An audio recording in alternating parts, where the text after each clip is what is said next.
요즘 인터넷 기사나 XRP 커뮤니티에서 의견들을 들어보면 리플이 은행 라이선스를 받았다는데 왜 XRP 가격은 그대로인가? ETF 승인이 됐는데도 XRP는 오히려 떨어진다는 식의 불만들이 많아지고 있습니다. 근데 저는 이걸 단순한 궁금증으로 보면 안 된다고 생각하는데요. 마치 XRP 투자자들이 중요한 착각 속에 있다는 신호처럼 느껴지기 때문입니다. 멀지도 않습니다. 리플이 SEC와 치열하게 소송을 벌이던 작년을 한번 떠올려 보세요. 그 당시엔 리플 입장에서도 XRP에 사활을 걸고 있었습니다. 법원이 XRP를 증권으로 판단한다면 회사 전체가 흔들릴 수도 있는 상황이었죠. 실제로 갈링하우스 CEO가 직접 나서서 자기 팔에 이렇게 XRP 문신까지 새기면서 커뮤니티를 결집시키고 언론 플레이를 통해서 XRP 가격을 부각시키려는 시도도 적극적으로 했었습니다. 하지만 올해 8월 오랜 소송이 마무리되면서 모든 흐름이 바뀌었습니다. 지금 리플의 핵심은 더 이상 XRP가 아닙니다. 이제는 RLUSD라는 스테이블 코인의 역량을 집중하고 있죠. 최근 들어서는 RLUSD를 이더리움의 레이어2 네트워크로 확장하면서 미국 신탁 규제하에 최초 스테이블 코인이라는 타이틀을 강조하고 있습니다. 그리고 리플은 미국 통화감독청인 OCC가 발급하는 은행 라이센스를 취득했고요. 나스닥 상장까지 언급하고 있는 상황입니다. 이쯤에서 저는 많은 XRP 보유자분들이 다시 기대를 품는 모습을 봅니다. 리플이 제도권으로 진입했으니까 XRP도 본격적으로 활용되겠지라는 거죠. 그런데 현실은 좀 다릅니다. OCC의 은행 라이선스가 XRP 때문이 아니라 RLUSD 스테이블 코인 때문이라는 건 리플의 공식 발표만 봐도 분명해집니다. RLUSD가 규제와 신뢰의 표준으로 강화된다는 메시지만 있을 뿐 XRP는 아예 언급조차 없었습니다. 기술적인 부분도 짚고 넘어가야 합니다. XRP 레저가 처음 등장한 건 2013년에서 14년 사이입니다. 벌써 10년이 훨씬 넘었죠. 지금은 그보다 훨씬 빠르고 효율적인 송금 기술이 넘쳐납니다. XRP가 평균 3초에서 5초에 1,500건의 트랜잭션을 처리한다면 솔라나는 0.4초 만에 6만 5천 건을 소화합니다. 실사용 데이터로 비교해도 솔라나가 XRP보다 9배 이상 빠릅니다. 수수료 역시 XRP가 낮긴 하지만 솔라나나 스텔라도 비슷한 수준이라서 차별화가 어렵죠. XRP의 유일한 강점이라면 파트너십일 텐데요. 이 부분도 자세히 보면 좀 실망스럽습니다. 리플은 300개 이상의 금융기관과 협력하고 있다고 홍보하지만 이들 중에 실제로 XRP 기반의 ODL, 즉 온디맨드 유동성을 사용하는 곳은 40% 뿐입니다. 그리고 ODL 전체 거래량이 올해 2분기 기준으로 13억 달러에 불과했어요. 리플 매출 대부분이 XRP 판매에서 나왔다는 점을 생각해보면 파트너십이라는 말도 다소 허전하게 들립니다. 이런 흐름 속에서 리플이 올 한 해 동안 40억 달러 가까이 M&A에 쏟아부은 건 오히려 당연한 전략적인 판단처럼 느껴집니다. XRP 판매만으로는 사업 확장에 한계가 왔다는 판단이 있었겠죠. 인수기업 목록을 보면 방향이 명확히 보입니다. 히든로드는 연간 3조 달러를 처리하는 다중자산 프라임 브로커고요. G트레저리는 기업자금 관리 소프트웨어입니다. 레일은 스테이블 코인 결제 플랫폼이고요. 펠리사이드는 멀티체인 지갑과 커스터디 인프라를 제공합니다. 이들 모두 전통금융을 정조준한 행보죠. 갈링하우스 CEO는 시장 성숙도를 고려하면 기관금융 서비스를 통합할 플랫폼이 필요하다고 말했는데요. 히든로드 인수할 때도 RLUSD를 대놓고 강조했습니다. 디지털 자산과 전통시장 간의 교차 마진을 지원하는 최초의 스테이블 코인이라고요. 반면 XRP는 그저 애매한 표현으로 잠깐 언급됐을 뿐이죠. 결국 리플은 40억 달러를 들여서 XRP가 없어도 돌아가는 사업 모델을 만들고 있는 셈입니다. 리플은 XRP와 결별하지도 않았지만 그에 의존하지도 않는 구조를 갖췄습니다. 이 점을 많은 분들이 냉정하게 받아들여야 하지 않을까 싶은데요. XRP가 리플의 전략에서 뒤로 밀려난 건 분명한 사실입니다. 하지만 그렇다고 해서 완전히 필요 없는 존재가 되어버린 건 아닙니다. 아직도 XRP는 리플 생태계에서 몇 가지 중요한 역할을 수행하고 있습니다. 먼저 XRP는 여전히 ODL, 즉 주문형 유동성 시스템에서 브릿지 자산으로 작동하고 있습니다. 국가 간의 송금을 빠르고 저렴하게 처리하는 역할을 맡고 있는데요. 이건 XRP가 가진 유일한 기술적인 역할이라고 볼 수 있습니다. 그리고 이건 조금 더 현실적인 이유인데요. 리플이 현재 보유 중인 약 390억 개의 XRP, 이게 지금 시세로 환산하면 약 240억 달러에 달합니다. 이 규모 자체가 회사 가치에 엄청난 영향을 주고 있죠. 자산 가치가 곧 회계상의 경쟁력이 되니까요. 또한 XRP가 리플의 출발점이자 커뮤니티와의 정체성을 이어주는 고리라는 점도 중요합니다. 리플이 XRP를 완전히 버리는 순간 리플은 지금까지 쌓아온 가치와 자산을 스스로 지우는 셈이 되겠죠.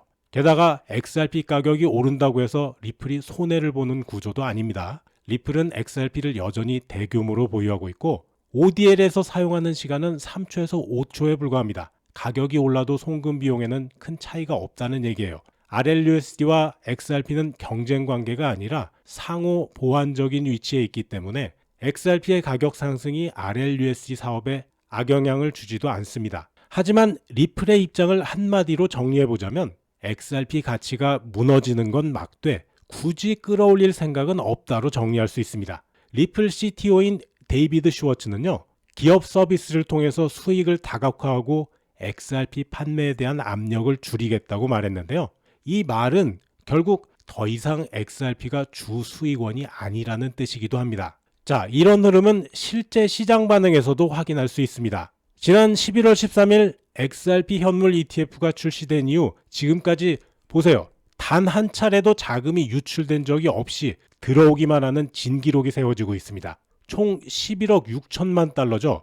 여기에 리플이 12월 12일 OCC 은행 라이센스를 받았을 때도 시장 전체가 긍정적으로 반응했습니다. 하지만 정작 XRP 가격은 어땠습니까? 같은 기간 동안 17%나 하락해서 3,000원 선 깨졌죠. 달러로는 2달러 밑으로 내려갔습니다. 오늘 현재 1.92달러 기록 중인데요. ETF로 자금이 몰렸는데도 가격이 빠졌다는 건 매수세보다 훨씬 많은 물량이 시장에 나왔다는 뜻입니다. 알고 보니까 고래 투자자들이 11억 8천만 개의 XRP 한화로 20억 달러 규모를 시장에 내다 팔았고요. 7년간 잠자고 있던 지갑에서도 하루 만에 7억 2,100만 달러어치가 쏟아져 나왔습니다.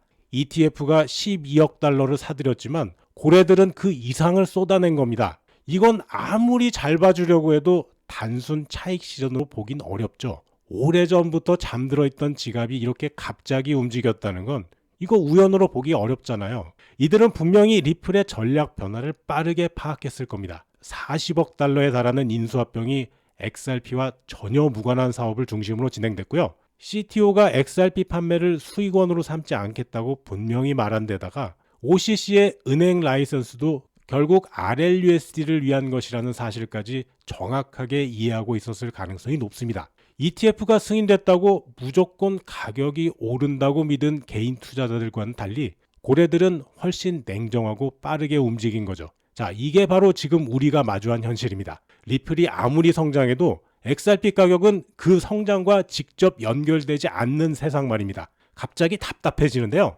자, 그렇다면 정말로 XRP는 끝난 걸까요? 저는 그렇지 않다고 봅니다. 오히려 지금이 중요한 전환점일 수 있는데요. 그 이유는 역설적이게도 바로 ETF 때문입니다. ETF는 리플의 전략과 별개로 순수한 XRP 현물 수요를 만들어냅니다. 예를 들면요, 요 21 쉐어스나 비트와이즈 그리고 그레이스케일 같은 ETF 발행사들이 12억 달러의 자금을 끌어모으면 그들은 실제로 시장에서 XRP를 사야 됩니다. 지금까지는 고래의 매도가 더 강했지만 이 균형은 언제든지 뒤집힐 수 있다는 거죠. 그리고 더 결정적인 무기는 법적인 명확성입니다. XRP는 SEC와 4년에 걸친 싸움 끝에 거래소에서의 XRP 판매는 증권이 아니다라는 판결을 받았습니다. 비트코인과 이더리움 다음으로 법적으로 가장 명확한 지위를 가진 암호화폐란 얘기죠. 이 점은 ETF 발행사들에게 굉장한 마케팅 포인트가 됩니다. 연기금이나 보험사, 대형 자산운용사들은 규제 리스크에 극도로 민감한데요. 솔라나 같은 다른 알트코인들도 ETF가 많이 나오지만 이들 코인들이 법원에서 판결문으로 인정받은 건 아니잖아요. 근데 XRP는 법원에 판결문이 있다는 얘기죠. 그렇다면 증권사들은 이렇게 말할 수 있는 겁니다. 비트코인은 너무 비싸고 이더리움은 변동성이 크다. 하지만 XRP는 법적으로도 안전하면서 은행들이 실제로 사용하는 암호화폐다라고 말이죠. 이거 완전 엄청난 홍보문 아니겠습니까? 리플은 실제로 은행 라이선스를 받았고요. 히든로드 G트레저리 같은 제도권 회사를 인수했다는 점에서 서사의 기반도 탄탄하죠. 시장에서는 XRP ETF로 들어올 자금이 내년까지 50억에서 최대 100억 달러에 이를 수 있다는 분석도 나옵니다. 비트코인 ETF가 수백억 달러를 흡수했던 것처럼 XRP 역시 안정적이고 점진적인 유입이 이루어진다면 고래들의 매도 압력은 점차 흡수될 수 있습니다. 자, 그래서 XRP의 미래는 딱 하나만 보시면 되겠습니다. 바로 ETF 유입 자금이 고래의 매도보다 강해지는 순간입니다. 리플이라는 회사의 성장이 XRP에 직접적인 도움을 주지는 않더라도 XRP가 법적으로 안전한 제도권 코인이라는 이미지를 얼마나 잘 지키고 활용하느냐, 바로 그 지점에서 희망이 다시 피어날 수 있습니다. 녹화된 영상이다 보니까 제가 실시간으로 알려드리기는 어려운 부분이 있습니다. 테마 종목이 궁금하시거나 갖고 계신 종목들 언제 어떻게 대응해야 될지 잘 모르시겠다면 제가 거의 소통방에 연결되어 있으니까요. 들어오셔서 1대1로 물어보시면 되겠습니다.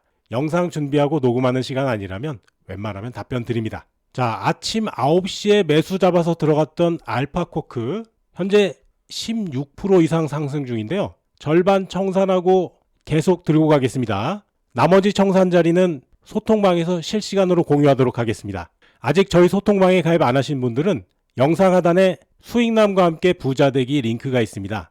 링크 누르면 나오는 이 양식에서 맨 위쪽에 보이는 실시간 소통방 입장 체크하시고 아래쪽 빈칸에 연락받으실 핸드폰 번호 남겨주시면 제가 확인하는 대로 바로 연락드리겠습니다. 오늘 영상은 여기까지입니다. 시청해주셔서 감사하고요. 제 영상이 도움되셨다면 구독, 좋아요, 영상 알림 설정 꾹 눌러주세요. 여러분과 평생 함께 하겠습니다.